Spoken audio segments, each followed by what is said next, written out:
llamado a un quehacer, a una labor profética. Quizás no como la hemos entendido cuando hemos analizado a los profetas del Antiguo Testamento, pero sin embargo proviene precisamente del caminar y del quehacer profético de estos hombres y mujeres en su momento que Dios llamó y los utilizó con un fin muy específico, fue el de transmitir la palabra que Dios les reveló. Y el quehacer del profeta de Dios es este: tomar la palabra que Dios le da y llevarla o transmitirla delante del pueblo. Esto muchas veces para el pueblo fue muy impactante porque fueron palabras de lo que Dios habría de hacer en el futuro, y entonces se decía el profeta es aquel que puede predecir el futuro. Pero no sucede de esta manera. Dios le ha revelado una palabra, Dios le ha revelado su voluntad, Dios le ha revelado su designio, y el profeta es llamado a llevarlo a aquel a quien Dios quiere que esta palabra, que estas promesas, que estos designios, estas ordenanzas lleguen. La labor profética de la iglesia de hoy no es diferente. Dios nos da su palabra, nosotros la tomamos para nosotros cuando el Señor así lo tiene, pero también para llevarlo a otros. Y el llamado principal de la iglesia es ir y predicar el Evangelio, ir y hacer discípulos.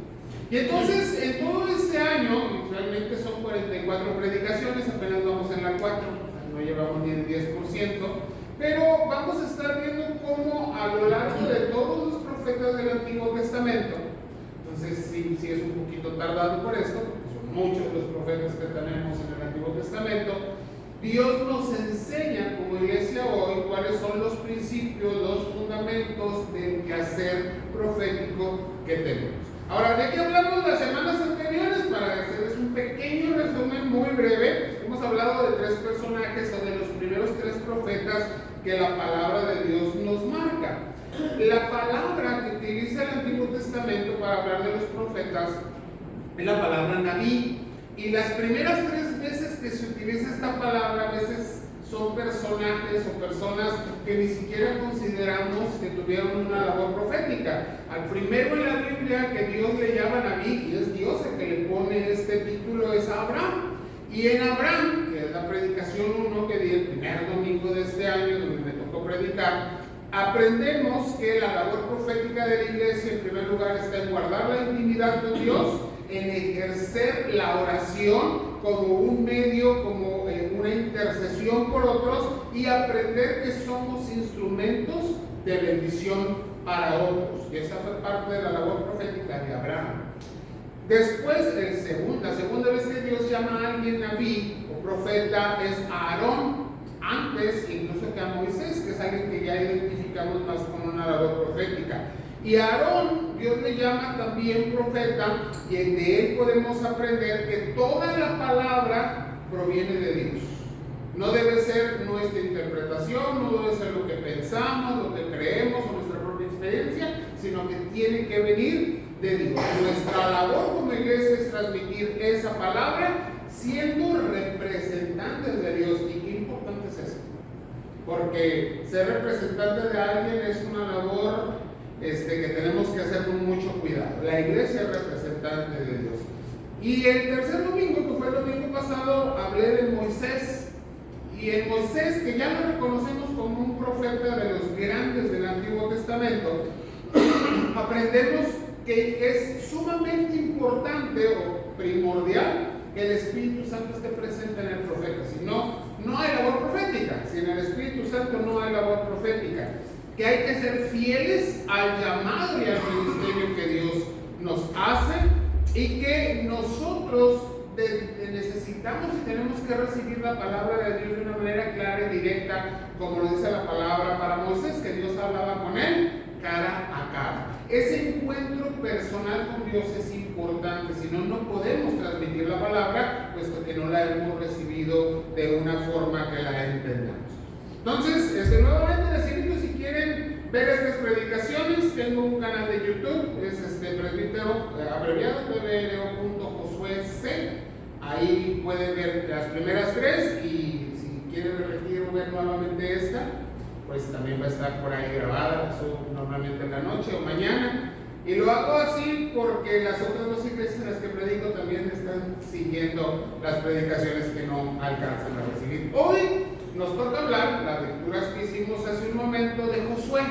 Josué, que se conoce como hijo de Nun o Ben Nun. Y Josué va a ser un personaje muy destacado para el pueblo de Israel, porque en la travesía que hacen desde la libertad de Egipto hasta la tierra prometida, en su última parte, en el último periodo, Josué toma una relevancia porque él es el que dirige al pueblo verdaderamente al ingreso en la tierra prometida. Sabemos que Moisés no entró, que solamente lo vio desde arriba del monte, pero por haber desobedecido, haber hecho aquello que a Dios no le agradó, Dios no le permitió entrar a la tierra prometida. Y entonces es Josué el que dirige la conquista, es Josué el que guía al pueblo en la repartición de las tierras, en el acomodo verdaderamente de las tribus en la tierra prometida. Pero además de esto, Josué también va a ser responsable de que el pueblo en estos principios, ahora ya del establecimiento de Israel como nación, y ojo, hablo del Israel del Antiguo Testamento, el Israel que nosotros vemos hoy en las noticias, que está ubicado ahí en el territorio que alguna vez le correspondió al pueblo de Dios, no es el Israel de Dios, que nos quede muy claro. El Israel de este tiempo no es el pueblo de Dios y no es pueblo de Dios, a menos que cualquiera de ellos esté en Cristo Jesús. Solamente en Cristo somos pueblo de Dios. Así que no se deje llevar por publicaciones extrañas. Hay mucha gente equivocada diciendo que el Israel de hoy es el pueblo de Dios, y no es así. El pueblo de Dios somos nosotros, los creyentes. Dentro del pueblo de Israel del Antiguo Testamento, Josué va a llevar al pueblo a entender que la fidelidad es un mandato divino. El pueblo tiene que ser fiel a cada una de las instrucciones, y él va a ser responsable de enseñarle al pueblo acerca de la fidelidad. Y creo que uno de los pasajes muy importantes para esto es la toma de Jericó. No voy a entrar en muchos detalles, pero en la toma de Jericó hay tantas instrucciones tan especiales. Hay que darle la vuelta 7 veces, hay que tocar la trompeta, y todos dirían, o cualquier persona con un poco de cordura diría, ay, pues, ¿y esto qué tiene que ver? Si le damos entonces 7, pues si le damos 9, si le damos 10 vueltas va a ser mejor. Pero la obediencia y la fidelidad a la palabra es lo que hace que las murallas de Jericó se derrumben. Y esto es lo que Josué le va a transmitir al pueblo: fidelidad, confianza y obediencia va a ser ingrediente fundamental en la labor. Ahora, hay que decir, hermanos, que en ninguna parte de la Biblia encontramos a Josué relacionado con la palabra Naví. Y esto es complicado, porque Josué sí realiza labores de profeta, pero en la Biblia no existe la palabra Naví para él, como está para Abraham, está para Moisés, está incluso para Aarón. Sin embargo, hay evidencias de que en la cultura del pueblo sí se reconoció a Josué como un profeta. Y a veces como iglesia tenemos mucho desprecio a cualquier escrito que esté fuera de la palabra de Dios. Pero hay que tener cuidado, no decimos que esto sea sagrado, ni divino, ni inspiración. Sin embargo, hay muchos libros en la cultura judía que son históricos y verdaderamente pues puestos ahí porque son parte de la cultura y de la enseñanza del pueblo de Israel en su momento. Hay un historiador dentro de la cultura y del pueblo judío que tiene como nombre Ben Sirá, que escribió un libro que se conoce como Sirácides. Y en este libro, que es parte de la explicación cultural del pueblo, precisamente en esta etapa del ingreso a la tierra prometida, hay un pasaje muy interesante. No es Biblia, esto hay que entenderlo, de hecho es parte de los libros deuterocanónicos o apócrifos, que nosotros así los llamamos despreciativamente en la iglesia evangélica, pero la verdad es que se llaman deuterocanónicos. O sea, están fuera del canon, no son Biblia. Sin embargo, reflejan mucho la cultura y la historia del pueblo judío. Y Sirácides escribe precisamente su libro, ahí en el capítulo 46, versículo 1, Josué, hijo de Nun, sucedió a Moisés como profeta de Israel. Con su ayuda, los israelitas vencieron a los enemigos que los rodeaban. En la cultura judía se reconoce a Josué como un profeta. Y esto nos habla de que en las tradiciones orales, porque estamos hablando de 1600 años más o menos antes de Cristo, o 1400 años antes de que esto se escribiera, ya viene esa tradición oral de familias, de padres a hijos, esta enseñanza de que el sucesor de Moisés era también un profeta de Dios. Más allá de esto, podemos ver en la Biblia el trabajo, el quehacer, la labor, la obediencia, la fidelidad y la transmisión de la palabra de Dios para el pueblo, en la que Dios usó a Josué. Y de esto hablamos en esta mañana. Cierra tus ojos, por favor, y oremos. Padre, te rogamos, Señor, que guíes nuestra reflexión, que guíes las palabras, Señor, que hables a nuestro entendimiento y que podamos ver, Señor, como, Padre, el legado espiritual que proviene de ti es de suma importancia para el caminar de tu iglesia y el cumplimiento del quehacer profético al cual somos llamados. Te rogamos, Señor, que hables pues a nuestro entendimiento y te lo pedimos en el nombre de Cristo Jesús. Amén. El legado espiritual del profeta. La iglesia, hermanos, es llamada a desarrollar no solo un liderazgo, sino todo un desarrollo de discipulado.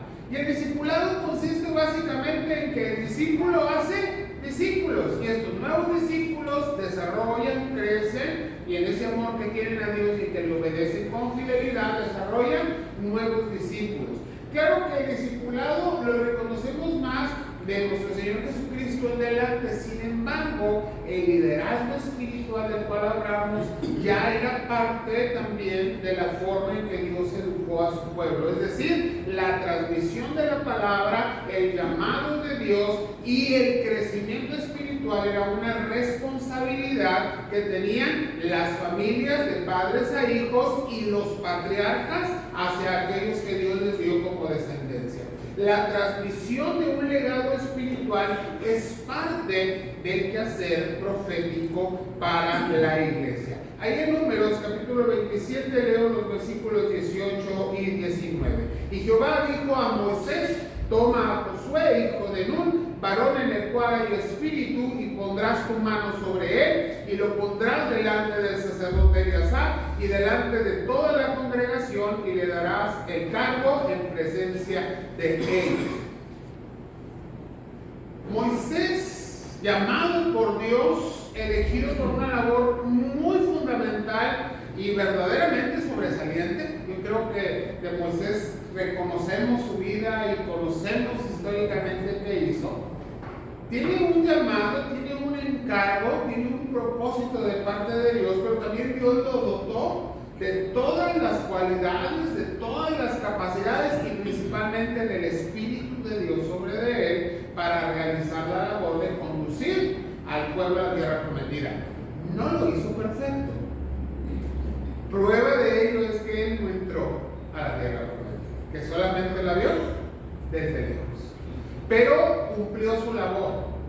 Y ahora Dios introduce dentro del caminar de su pueblo una característica o un proceso que para nosotros hoy ya no es tan extraño.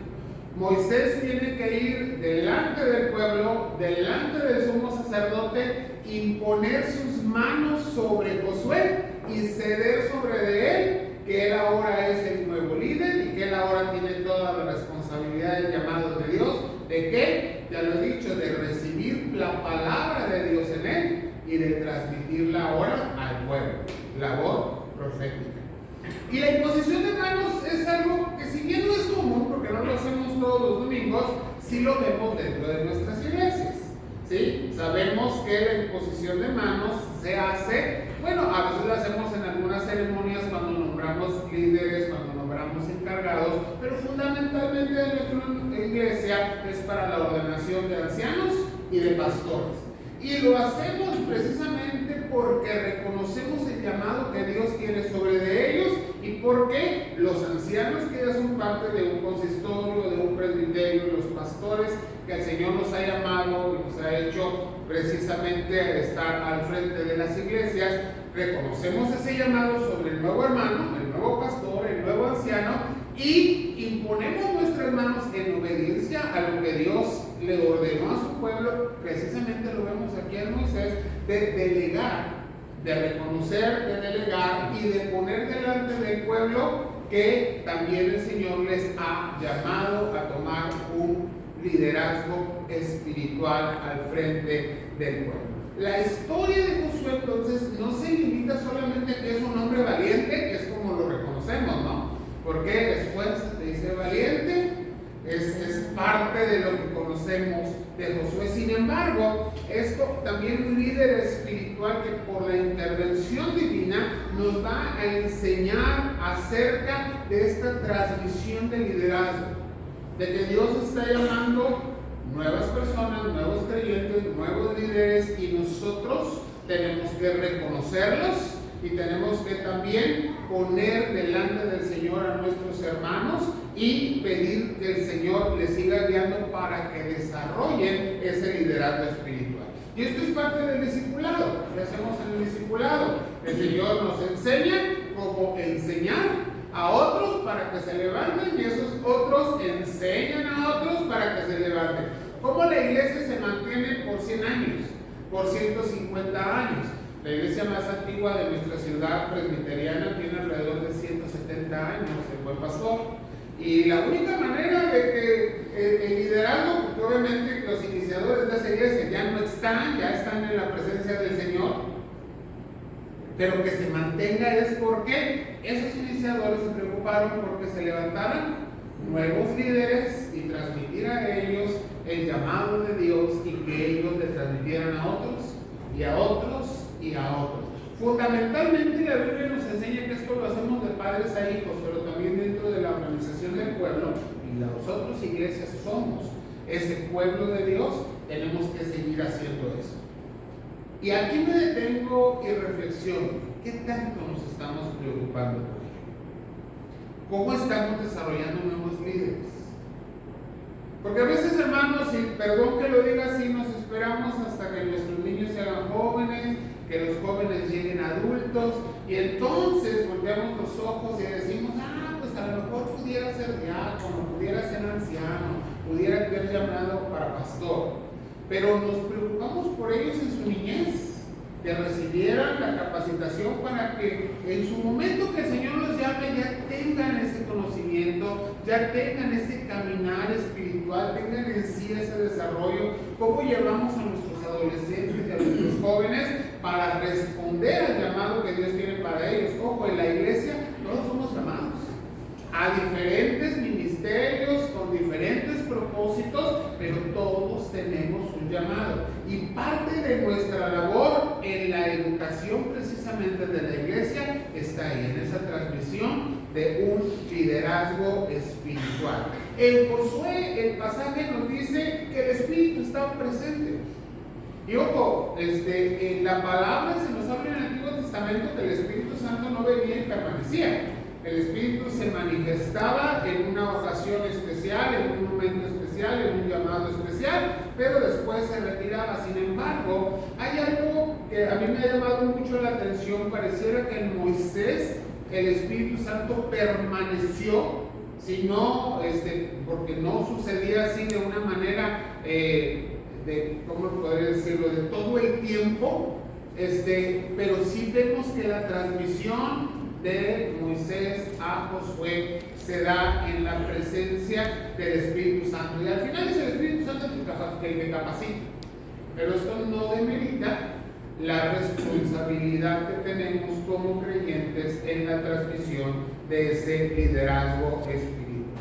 Y ese liderazgo espiritual implica de alguna manera una transmisión de autoridad, pero no es una autoridad por sí misma, no es impositiva. Sería como decir, el pastor tiene autoridad porque es pastor. No. Si no hay obediencia, si no hay fidelidad a la palabra, si no se está doblegado de rodillas y puesto delante de Dios para ser conforme al llamado que Dios le ha hecho, la autoridad no existe. Y lo mismo pasa con cualquier puesto de liderazgo dentro de nuestras iglesias. Y entonces tenemos que estar preocupados y ocupados en que todos los ministerios dentro de la iglesia, en primer lugar, sean desarrollados por personas en las cuales el Espíritu de Dios está presente, y esto sucede cuando son creyentes verdaderamente.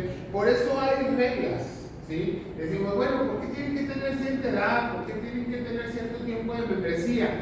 Esto no es garantía de nada, la verdad, pero al menos decimos, bueno, si tienen más de un año en la iglesia y han permanecido, pues probablemente sean creyentes. Pero ¿cómo sabemos que verdaderamente alguien es creyente y que el Espíritu de Dios está en él? Bueno, la palabra nos dice que por sus frutos serán conocidos. Por los frutos de nuestra vida somos conocidos.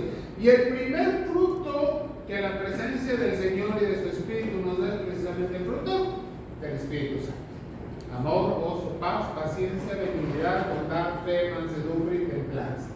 Y decimos, cuando vemos lo que dicen nuestros libros de gobierno al hacer el llamado a nuevos ancianos o nuevos diáconos, que lo primero que se menciona es que sean personas llenas del Espíritu Santo. Cuando se nombraron los primeros diáconos, ¿qué les dijo el Señor? Busquen varones llenos del Espíritu Santo. Pero como iglesia, eso no lo podemos garantizar. Sin embargo, por sus frutos son conocidos. Y entonces, cuando tenemos que tomar decisiones, tenemos que pensar y tenemos que analizar el fruto del testimonio de nuestros hermanos. Pero también, y ojo con esto, estar como iglesia orando continuamente por el desarrollo espiritual de nuestros líderes. Y estar trabajando continuamente en el desarrollo espiritual de aquellos que Dios en algún momento llamará a estos cargos, a estos puestos, y que recibirán ese llamado de Dios, ese encargo de Dios. ¿Por qué? Porque la transmisión espiritual de liderazgo es una labor profética de la iglesia.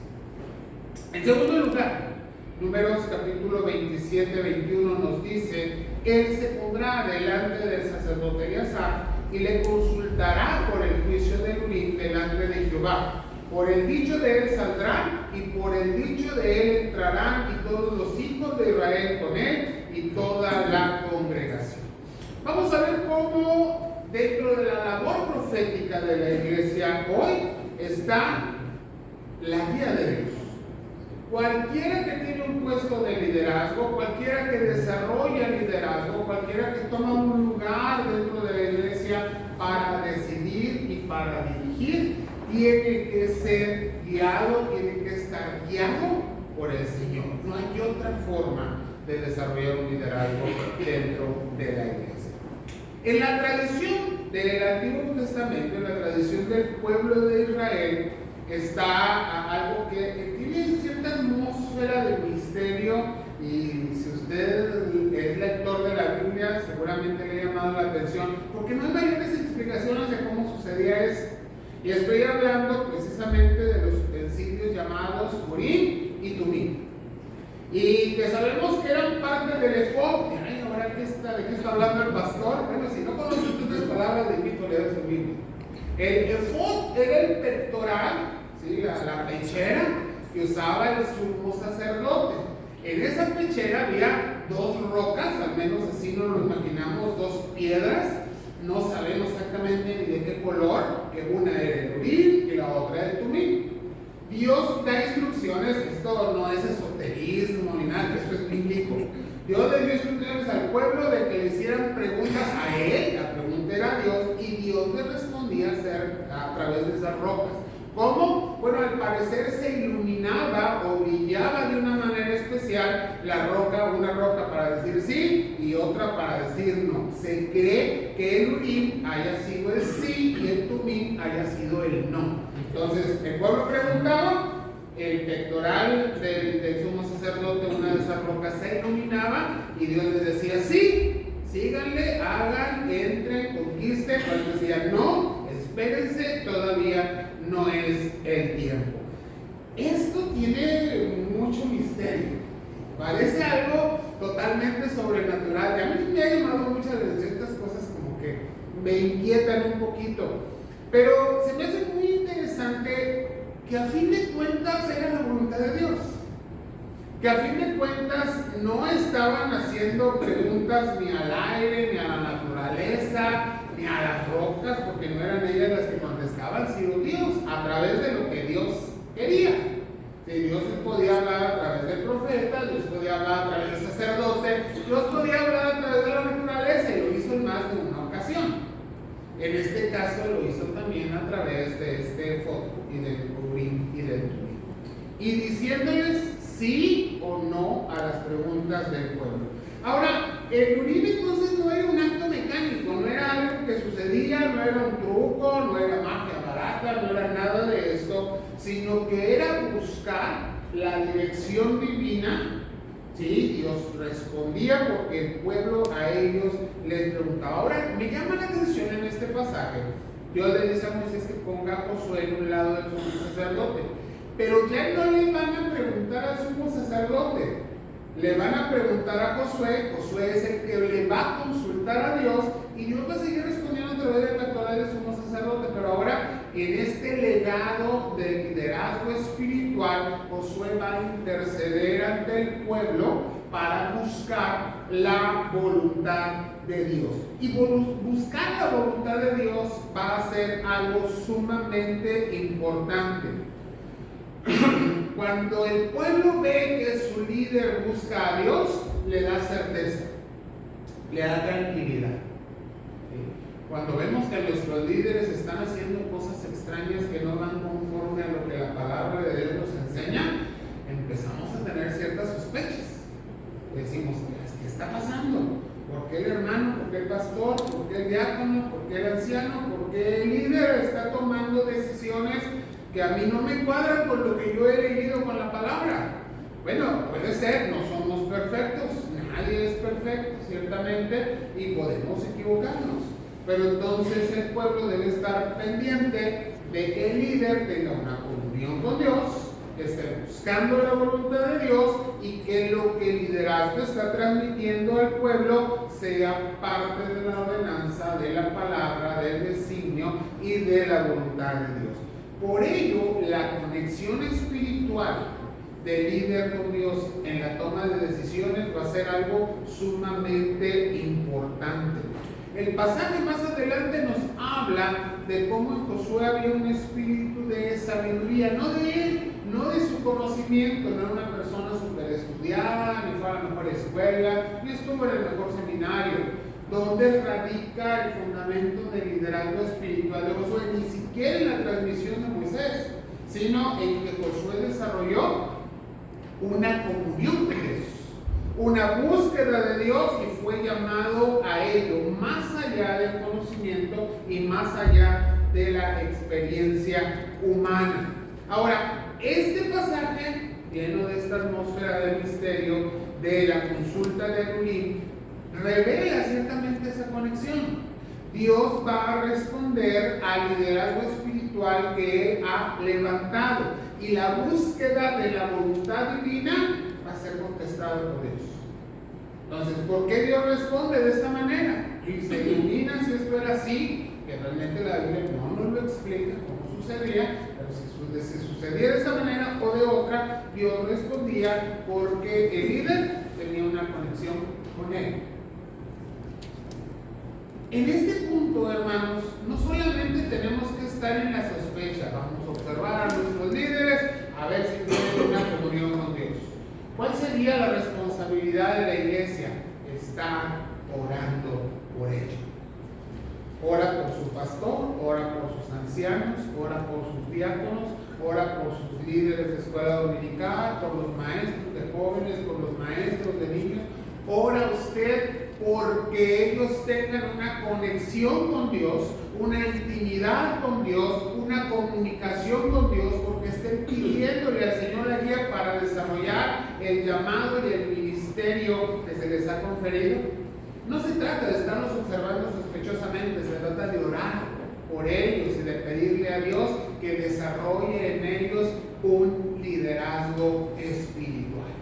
Y esto es labor profética de la iglesia hoy. Y más allá de la manera en que Dios se comunique y nos haga ver si es un sí o un no la respuesta a lo que estamos consultándole a Él, más allá de eso tenemos que tener la confianza. Dios está en medio de nosotros, su Espíritu se mueve en medio de su iglesia, todos y cada uno de los creyentes tenemos la certeza y la seguridad de la presencia del Espíritu Santo todos los días de nuestra vida. Él está ahí con nosotros y Dios le responde a su pueblo. ¿Qué estamos pidiendo a Dios? Señor, repréndelos si se equivocan. O le estamos diciendo, Señor, llévalo a tener una mayor comunión contigo, llévala a recibir cada día tu palabra y que enseñe, que comparta, que lidere, que dirija, que decida conforme a tu voluntad. Esto es parte del quehacer de la iglesia. Y en tercer lugar y por último, vamos a Deuteronomio capítulo 34, versículo 9. Dice la palabra: y Josué hijo de Nun fue lleno del espíritu de sabiduría, porque Moisés había puesto sus manos sobre él, y los hijos de Israel le obedecieron e hicieron como Jehová mandó a Moisés. El desarrollo, la transmisión del liderazgo, del llamado espiritual dentro de la iglesia, tiene que despertar en nosotros una reflexión muy profunda. Hablábamos al principio de cómo este llamado de Dios a nosotros, al desarrollarlo, se va contagiando, se va transmitiendo, se va educando a otros para que más adelante se levanten nuevos líderes. Esto es parte fundamental del quehacer de la iglesia. Vemos también aquí en Deuteronomio cómo el relato nos habla de esta transición entre Moisés, del liderazgo, de dirección, de autoridad, ahora hacia Josué. Y nos da un claro ejemplo de cómo la presencia del Espíritu de Dios está en ambos, se manifiesta en ambos. A veces, hermanos, cuando buscamos liderazgo, buscamos talentos. Y claro, el Espíritu de Dios capacita al creyente y lo dota de talentos. Pero hay que tener cuidado que esos talentos sean verdaderamente del Señor y no solamente humanos. ¿Sí? La inteligencia es deseable, pero es más deseable la sabiduría de Dios. Y entienda lo que estoy diciendo. Hay seres humanos sumamente inteligentes, pero sumamente paganos. Entonces, por más inteligente que sea la persona, un liderazgo espiritual no podrá ser desarrollado sin la presencia del Espíritu de Dios. Esta transmisión de autoridad de Moisés a Josué marca precisamente esta transmisión. Esta transmisión de la capacidad que Dios da para llevar a cabo el liderazgo de su pueblo. Entonces, lo decía al principio, la presencia del Espíritu Santo es esencial, pero es esencial también el desarrollo de esta transmisión dentro de la iglesia. Podemos educar, podemos capacitar, nos podemos preocupar por ello, pero por más que lo decimos, nosotros no podemos desarrollar espiritualmente a nadie. ¿Sí? Nos podemos esforzar lo más que podemos en enseñar. Y debemos hacerlo con fidelidad, debemos hacerlo en la voluntad de Dios, debemos hacerlo con oración, pero ahora debemos preocuparnos también por nuestros futuros y nuevos líderes. Hoy fuimos testigos de los infantes. Y cada vez que yo he visto infantes recuerdo una parte importante, y digo importante aunque pareciera no serlo tanto, de la enseñanza que recibí en el seminario cuando estudié hace muchos años en la Ciudad de México. Llevábamos en el segundo semestre una clase de inglés teológico, y es que en aquel entonces muchos de los libros de teología no estaban traducidos al español, entonces teníamos que llevar inglés, no había otra forma más que acercarnos a ese libro. Y me acuerdo muy bien, la maestra nos dio a leer un libro en inglés, que era nuestro quehacer del semestre, y ella nos daba la clase, una hermana norteamericana, ¿cierto? Y esposa del pastor Salatiel Palomino. Y ella nos daba la clase con este librito y tuvimos que traducirlo completo. Un libro muy interesante, que si lo puede leer en inglés, se lo encuentra algún día, o si ya existe en español, no sé, se lo recomiendo. Y el libro se llama Recuerda quién eres tú, Remember Who You Are. Me acuerdo siempre del título. Y me llamó mucho la atención porque era parte de la doctrina del pacto, precisamente a través del bautizo infantil. Y narraba, era casi una novela, narraba la historia de una familia que después de haber bautizado como infantes a sus niños, estos niños pues fueron creciendo, llegaron a la adolescencia y tuvieron muchos problemas con ellos. Algunos de los hijos incluso se alejaron totalmente de la iglesia y estaban fuera. Los padres sufren, oran, lloran, hablan con ellos, piden consejo, pero al final lo que el mensaje te hace reflexionar a esos jóvenes, ya jóvenes, para volver nuevamente al camino de Dios, está en esa frase precisamente: recuerda quién eres tú. Y precisamente habla de la importancia de educar a nuestros hijos en cualquier edad acerca de ser parte del pacto de gracia en Cristo Jesús. Y decían estos padres a sus hijos: recuerda quién eres tú. Tú eres un bautizado. No solamente porque cayó sobre de ti el agua del bautizo, sino porque eres parte de ese pacto de gracia que hicimos nosotros como padres en Jesucristo y que tú recibiste en tu infancia. Y quizás hoy no lo reconoces, le decían a estos jóvenes, pero eres parte del pueblo de Dios. Confiamos, creemos y aseguramos que esto es verdad y que Dios tiene para ti un plan, un propósito, y en su tiempo lo cumplirá sobre él. Este es un mensaje muy fuerte que a veces como iglesia olvidamos, que debemos recordarle a nuestros hijos en cualquier edad que ellos son parte, que ellos están dentro del pacto de gracia. Esto es parte de la labor de la iglesia. Estar hablando quizás no directamente a nuestros hijos, si esto no es necesario o no los tenemos, pero sí a la juventud en general. La educación infantil, la educación de los adolescentes, la educación de los jóvenes, esto es parte del desarrollo espiritual y tenemos que trabajar en ello, recordarles en todo momento de la vida quiénes son y seguir transmitiendo este liderazgo, este crecimiento espiritual para ellos. Y entonces, hermanos, cuando hay un llamado, aquí hablo a la iglesia en general, algún ministerio dentro de la iglesia, cualquiera que ese sea, siempre va a ser algo que es llamado por Dios y que nos llama a desarrollar dentro de la iglesia, no solo como servicio, claro, terminamos sirviendo a la iglesia y sirviendo a Dios, sino preocupados porque se desarrolle en nosotros, ya a través de nosotros, un liderazgo espiritual que sea transmisible. No te preocupes, no nos preocupemos porque solamente cumplamos con lo que Dios nos ha llamado. Que en ese cumplimiento haya quien esté aprendiendo, haya quien esté observando y haya quien ya tome de nosotros el aprendizaje necesario para que después venga y tome nuestro lugar. ¿Por qué? Porque también es ordenanza. La palabra nos lleva o nos pide que busquemos, lo que decía Pablo Timoteo, busca hombres fieles, que sean idóneos, enséñales para que sean idóneos para enseñar también a otros. Este es el llamado al desarrollo del liderazgo espiritual dentro de la iglesia. Entonces, como iglesia, somos llamados a reconocer el llamamiento, somos llamados a reconocer la presencia del Espíritu, somos llamados a tomar decisiones buscando siempre la guía y la voluntad de Dios. Necesitamos alinear todo esto en oración. Y como iglesia muchas veces hemos olvidado la oración.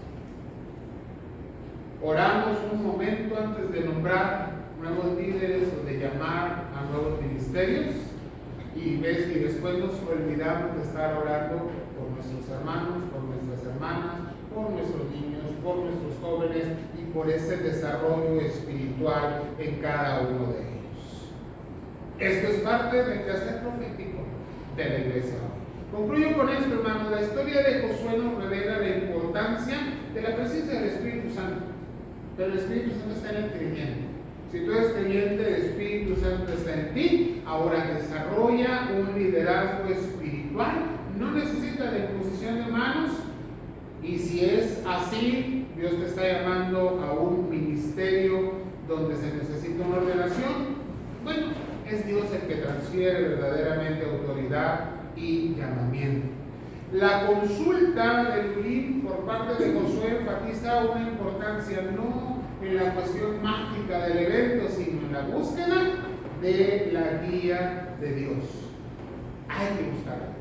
Hay que buscar siempre la voluntad de Dios en su palabra y a través de la oración. Sobre todo ora mucho por tus líderes, que Dios les dé discernimiento y dirección en el caminar de la iglesia.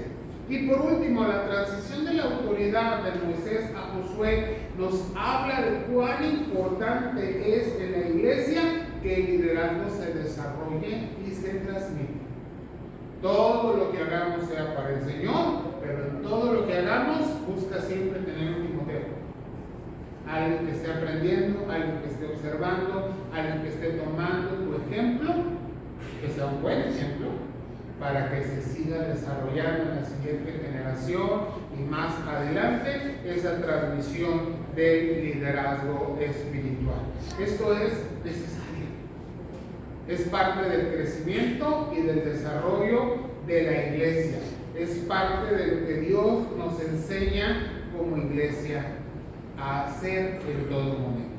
Y es parte de la enseñanza del Nuevo Testamento también para la iglesia. Y hay una porción de la Escritura donde el apóstol Pablo habla de ello. Termino con esto, Efesios 1:17. Para que Dios de nuestro Señor Jesucristo, el Padre de gloria, os dé espíritu de sabiduría. Esto se necesita mucho en la iglesia hoy. Y de revelación, pero todo sea en el conocimiento de Él.